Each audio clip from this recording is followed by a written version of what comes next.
Buenos días, mi nombre es Juan Fernando. En el día de hoy voy a hablar sobre las glándulas suprarrenales y las hormonas que se forman en estos tipos de glándulas. Acerca de fisiología, estoy en el tercer ciclo de medicina, en el paralelo D.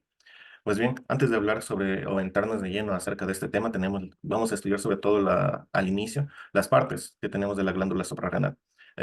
Como podemos ver aquí, tenemos el riñón, el izquierdo y el derecho. En la parte superior, en la parte apical, vamos a tener la glándula suprarrenal izquierda o la glándula suprarrenal derecha. Al momento de que hacemos un corte histológico, un corte transversal también, vamos a poder observar que vamos a tener diferentes secciones en este tipo de glándulas. Vamos a tener la corteza y vamos a tener la médula. Entonces, esta corteza que vamos a ver después, vamos a tener también diferentes capas. Bien, aquí he traído una imagen verdadera sobre cómo es las glándulas suprarrenales. Aquí tenemos la glándula suprarrenal derecha, la glándula suprarrenal izquierda y los riñones. Bien, vamos a hablar de la corteza. Esta de la corteza vamos a tener diferentes, sobre todo tres tipos de hormonas o tres grandes conjuntos que van a abarcar estos tipos de hormonas.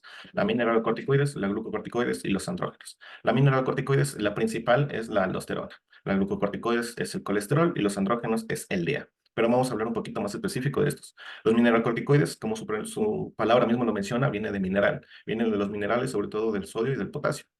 Los glucocorticoides, como su palabra también mismo lo menciona, vienen de la glucosa. Es que está relacionado muy íntimamente con el aumento de la glicemia. Y los andrógenos que van a ser secretados por las glándulas suprarrenales. Bien, como mencioné con anterioridad, esta corteza vamos a tener diferentes capas. Sobre todo aquí tenemos la glándula suprarrenal, que está, por así decirlo, montando el riñón, y vamos a tener la cápsula, que es la parte de aquí, la zona glomerular, la zona fascicular, la zona reticular, y por último la zona de aquí, que vamos a hacer la zona medular. Entonces, la zona glomerular, aquí menciona que tenemos, estas células van a abarcar un 15% de la glándula suprarrenal. Como mencioné que era la aldosterona, que son los mineralocorticoides, que está controlada por la liberación de angiotensina 2 y de potasio. Después vamos a tener la zona fasciculada, que esta zona fasciculada, como vimos en la anterior diapositiva, va a ser el cortisol, pero no únicamente vamos a tener el cortisol, sino también tenemos la corticosterona y pequeñas catecolaminas, como tenemos los andrógenos y los estrógenos, que son los glucocorticoides. Algo muy importante de esta parte de aquí, que tenemos el ACTH.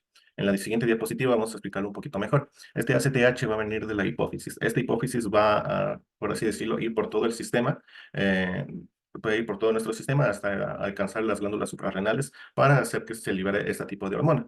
Pero esta hipófisis vamos a tener que tenemos el hipotálamo, que es también súper importante en estas ocasiones de aquí, que vamos a tener la hormona liberadora de ACTH. Bien, volviendo a esta diapositiva, ya sabemos que el ACTH es fundamental para la zona fascicular. Y por último tenemos la zona reticular, que vamos a tener los andrógenos, el DHEA o la androstenediona. Y por último tenemos la médula. Bien, vamos a tener vamos a tener esta parte donde se sintetiza el colesterol.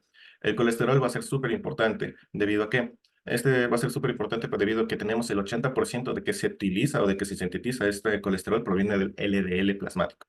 Bien, para explicar este LDL plasmático, vamos a mencionar que tenemos un LDL que también es mencionado como el colesterol malo, o el HDL.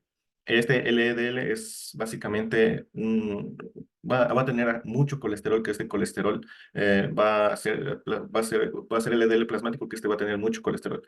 Entonces, este va a ir a las diferentes células. Estas células van a tener un receptor de LDL. Entonces, este receptor de LDL va a permitir si entra o no entra a la célula. Al momento que entra a la célula, vamos a tener adentro de las mitocondrias, que esto va a ayudar a la síntesis de estas hormonas. Por eso menciona que este proviene del LDL. Bien, ahorita vamos a ver todo esto de cómo se forma, cómo puede llegar a formarse este, las vías de síntesis. Aquí tenemos todo, tenemos el colesterol. Este es un proceso que se menciona que es largo de explicar. Entonces tenemos que se va a hidroxilar el carbono 20 y el carbono 22, que básicamente esto menciona que se va a liberar, que esto ¿no? Se va a separar. Y en el carbono 17 va a haber, en el carbono 17, gracias al colesterol desmolasa, que es una enzima, va a haber este cambio, dos grupos carbonos y el oxígeno. Y vamos a tener la progenolona. Y este sí, sucesivamente. Algo que menciona que mencionaba que se puede dirigir o que puede ser importante para el momento del estudio de estas mismas, es que menciona que estas enzimas son fáciles de entender o son fáciles de estudiar debido a que van a mencionar en qué carbono van a actuar. Por ejemplo, sigamos. Tenemos el 3-beta hidroxiloterasa deshidrogenasa. Entonces, ¿de qué menciona? Esta enzima dice que va a mencionar que va a actuar en el carbono 3, donde tenemos el OH. Entonces también tenemos en el carbono 4 que vamos a tener una ligadura que se menciona, que es esta línea que podemos ver aquí. Al momento de que se forma esta reacción y actúa esta enzima, vamos a ver que se ha hidroxilado el grupo OH y esta ligadura pasa al carbono 3 y se va a llevar progesterona. Después, el 21-hidroxilasa también menciona que va a actuar en el carbono 21. Como por ejemplo, vamos a ver aquí que ya actúa en el carbono 21, añadiendo un grupo OH. Y después va a cambiar de nombre a 11-desoxirribocorticosterona, que básicamente son los nombres que tiene antes de llegar a la aldosterona.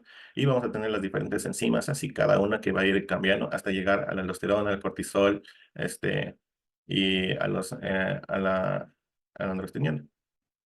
Bien.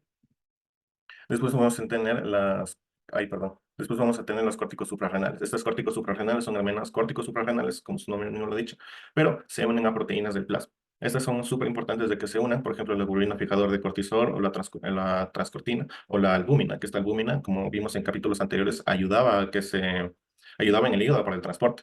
Las hormonas córticos suprarrenales se metabolizan en el hígado. Por ejemplo, aquí tenemos un ejemplo que es el ácido glucurónico.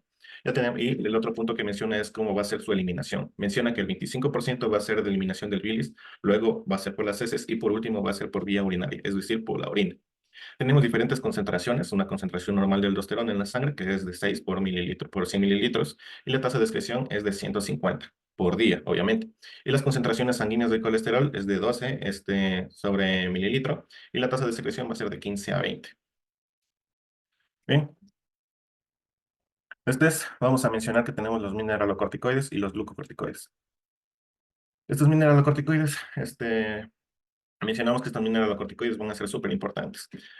Vamos a tener aquí sobre todo el más importante que menciona, que vamos a mencionar muy frecuentemente en esta explicación, que tenemos la aldosterona, que es muy potente, que está en casi el 90% de las actividades mineralocorticoides. De esa corticosterona, que va a ser de un 36 de la potencia de la aldosterona, aunque secreta con cantidades mínimas. Corticosterona, ligera actividad mineralocorticoide. También tenemos la 9-alfa-fluorocortisol. Y algo muy importante o algo muy contradictorio, lo que se pensaría es que tenemos aquí también en los mineralocorticoides, vamos a tener el cortisol. ¿Qué menciona acerca de esto? Tiene una actividad mineralocorticoide mínima, pero se secreta en grandes cantidades. Y además tenemos la cortisona, que va a tener también una actividad mineralocorticoide, pero mínima. Pero mínima. Después tenemos los glucocorticoides. Estos glucocorticoides vamos a tener el cortisol. Ahorita sí, que este cortisol va a ser como la aldosterona en los mineralocorticoides. Es muy potente y va a estar en el 95% de la actividad glucocorticoide. La corticosterona, que proporciona el 4% de la actividad glucocorticoide total, pero mucho menos, obviamente, que el cortisol. La cortisona, la prednisona, la metilprednisolona y la dexametasona. Estas son diferentes, también, que liberan los glucocorticoides, pero, por ejemplo, la cortisona casi tan potente como el cortisol. La siguiente, la sintetiza 4 veces más potentes que el cortisol. Y diferentes, así que vamos a ir mencionando. Bien, función de los mineralocorticoides. Tenemos la aldosterona, es la mamá es la principal de las hormonas que tenemos aquí. Dice que tenemos el túbulo contorneado distal, el túbulo colector y el conducto colector. Estos dicen que es súper importante debido a que reabsorben sodio y van a excretar potasio por la orina. Entonces, algo que también tenemos como característica de las aldosteronas es que estimula el transporte del sodio y el potasio, como ya mencionamos, pero en las glándulas sudoríparas, salivales y en las células intestinales, en las células epiteliales intestinales que vamos a tener aquí, sobre todo en el colon. Bien, aquí vamos a hablar sobre la deficiencia qué pasa si hay una deficiencia de los mineralocorticoides. ¿Qué provoca si hay esta pérdida? Provoca pérdidas renales intestinales, cloruro de sodio e hiperpotasemia. Entonces, para hacerlo más, como mejor entendible, entonces mencionamos que nos quedamos sin mineralocorticoides. Entonces, si nos quedamos sin mineralocorticoides, ¿qué va a provocar? Va a provocar que el potasio suba. Por lo tanto, si sabemos que el potasio va a subir, el sodio y el cloro van a bajar. Por lo tanto, Si el cloro y el sodio baja, va a bajar el volumen de líquido extracelular y el volumen de la sangre. Si este volumen baja, va a bajar el gasto cardíaco. Y si baja el gasto cardíaco, va a provocar un estado de shock. Este estado de shock incluso puede llegar a la muerte. Bien, este, ahora procedemos. Tenemos la aldosterona en... ¿qué pasa si la aldosterona es el principal mineralocorticoide secretado por las glándulas suprarrenales? Entonces, la aldosterona es la responsable del 90% de las actividades mineralocorticoides. Como se mencionaba en anteriores diapositivas, es como la más importante, que está en el 90% de toda su actividad. Es de 300 veces mayor que la del cortisol. Entonces, aquí vamos a tener una enzima beta hidroxisteroide deshidrogenasa tipo 2. ¿Qué va a hacer este tipo de enzima? O también esta enzima abreviatura es de 11-BHS2. Entonces, ¿qué va a hacer? ¿Va a inhibir o va a evitar que el cortisol active los receptores mineralocorticoides? Es decir, que va a ir en contra del cortisol, lo va a evitar, lo va a inhibir este tipo. Pero ¿qué va a pasar si esta enzima, si esta enzima no es excretada o no es, por así decirlo, no se activa, no está en nuestro organismo, por así decirlo? Es que convierte el cortisol en cortisona. ¿Pero qué es la cortisona? No muestra avidez por unirse a receptores mineralocorticoides. Y por lo tanto vamos a tener un síndrome de exceso. Bien, vamos a tener los efectos renales de la circulación y de la aldosterona. Entonces, la aldosterona aumenta la reabsorción de sodio y la secreción de potasio, como se mencionó anteriormente. Entonces, el exceso de aldosterona, ¿qué va a hacer? Este exceso de aldosterona va a hacer que el sodio suba y el potasio baje, como ya se conoce. Pero aquí tenemos otras características que mencionan que el exceso de aldosterona produce hipotasemia y debilidad muscular. Entonces, esta hipotasemia hace que tenemos el potasio, entonces este potasio se va a ir a las células que lo necesitan. Entonces, si tenemos este potasio, va incluso a bajar más el potasio. Entonces, esta baja de potasio también va a hacer que tengamos una debilidad muscular. Y el exceso de aldosterona aumenta la secreción tubular de los iones hidrógenos con la consiguiente alcalosis leve. Y después tenemos la ausencia de aldosterona. Esta ausencia de aldosterona va a hacer que tenemos el sodio bajo, en cambio vamos a tener el potasio elevado. La déficit de aldosterona induce a la hipotalcemia y a la toxicidad cardíaca. Esto es súper importante de aprender al momento de hablar clínicamente. Ahora tenemos los efectos renales de los circulatorios. Entonces tenemos el exceso de aldosterona, como mencioné, alta concentración de sodio y baja concentración de potasio. El exceso de aldosterona aumenta el volumen líquido extracelular y la presión cardíaca que ejerce. Entonces, ¿qué pasa si aumenta esta presión cardíaca? Va a provocar un efecto de concentración de sodio plasmático. Algo que también va a provocar es cuando se absorbe, eso ya es fisiológicamente hablando, es cuando se absorbe sodio, también se va a reabsorber agua. En pequeños incrementos del sodio en el líquido extracelular estimula la sed. Va a estimular el consumo de agua, que esto provoca la secreción de la hormona antidiurética, la cual produce reabsorción de agua en los túbulos renales y colectores. Entonces, esto va a provocar también la reabsorción de sodio, que aumenta y esto va, el agua en los túbulos renales y en los colectores de los riñones, lo que aumenta el volumen de líquido extracelular. El aumento de la presión, tenemos la natriuresis y la diuresis. Esto es importante en el momento de seguir en la exposición, debido a que vamos a mencionar qué significa cada una y vamos a tener como un amortiguador siguiente. Tenemos un proceso que hace el organismo, la natriuresis. Es un organismo que hace, es un proceso que hace nuestro propio organismo para la excreción renal de sodio. Mientras la diuresis, que creo que mayoritariamente la conocemos, que es la eliminación del agua a nivel renal. Una vez conociendo esto, vamos a tener nuestro propio amortiguador, que este amortiguador, perdón, que este propio amortiguador va a ser un escape de aldosterona.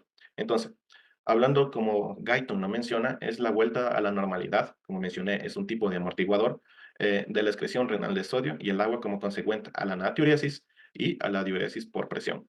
Esto cabe aclarar que es una natriuresis y la diuresis por presión, como se antes mencionó, que era por la presión que se ejercía. Entonces, por la eliminación del sodio por vía renal y eliminación de agua por también vía renal.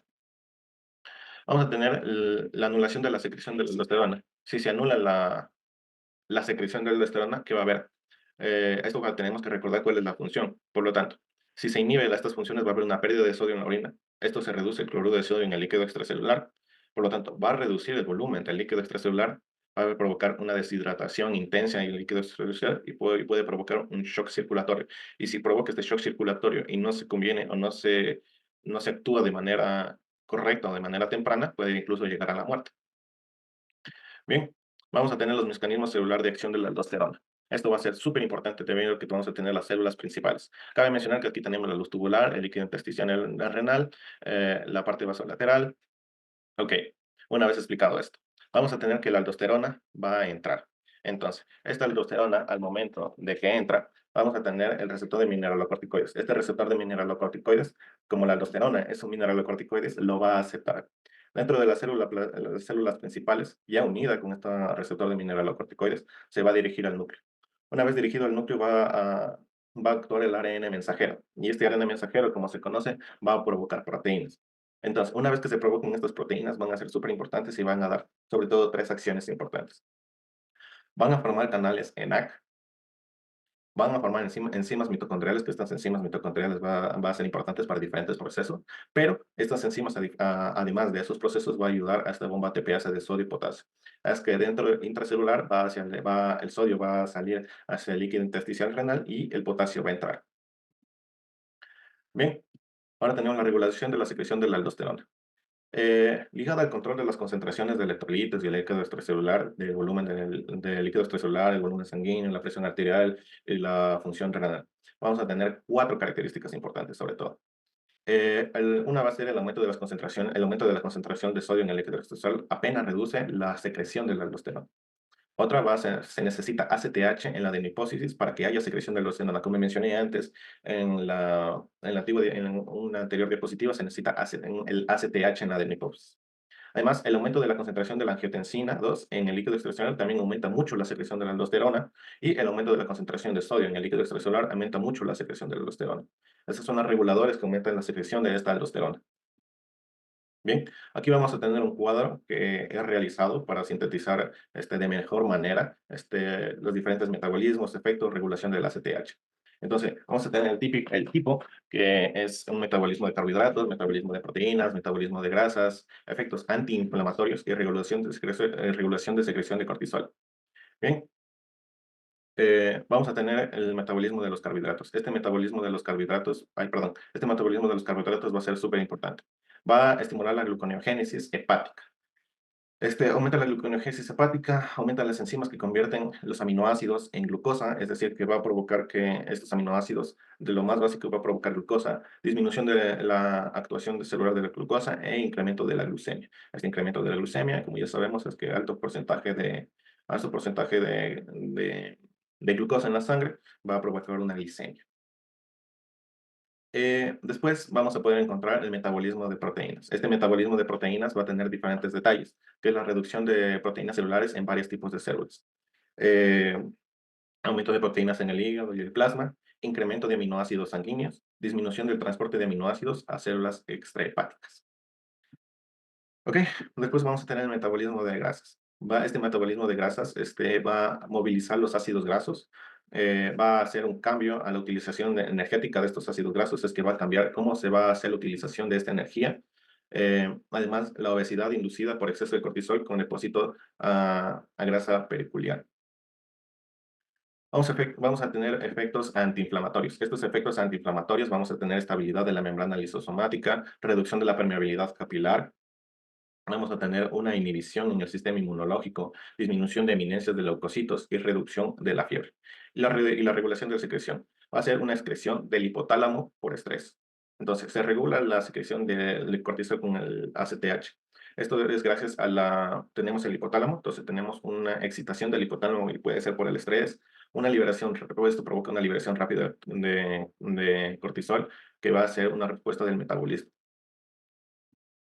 Y aquí vamos a tener la bibliografía. Esta ha sido una explicación acerca de cómo funcionan las glándulas suprarrenales en nuestro organismo, cómo se secretan estas hormonas, dónde se secretan y cuál es su función de estos tipos de hormonas.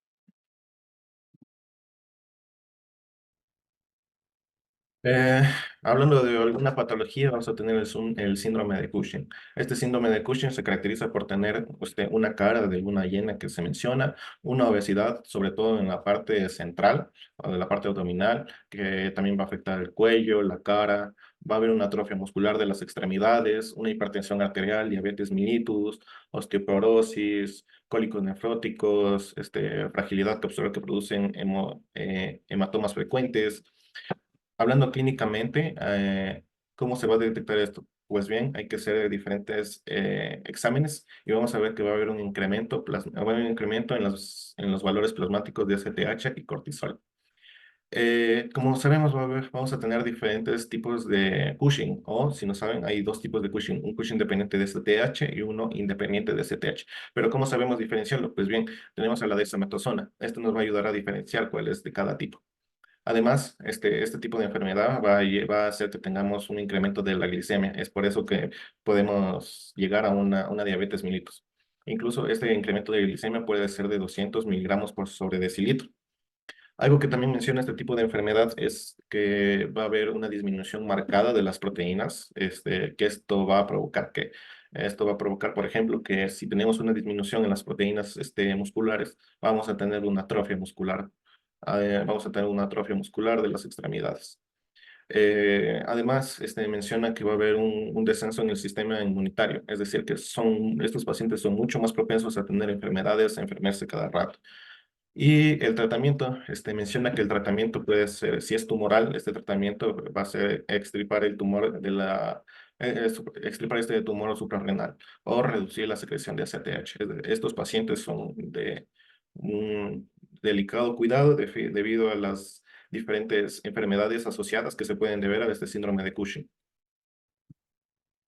Entonces, esta ha sido mi exposición o la explicación sobre este tipo de tema de las glándulas suprarrenales, de las hormonas, de cómo se pueden excretar y cuáles son su función y alguna patología que he mencionado.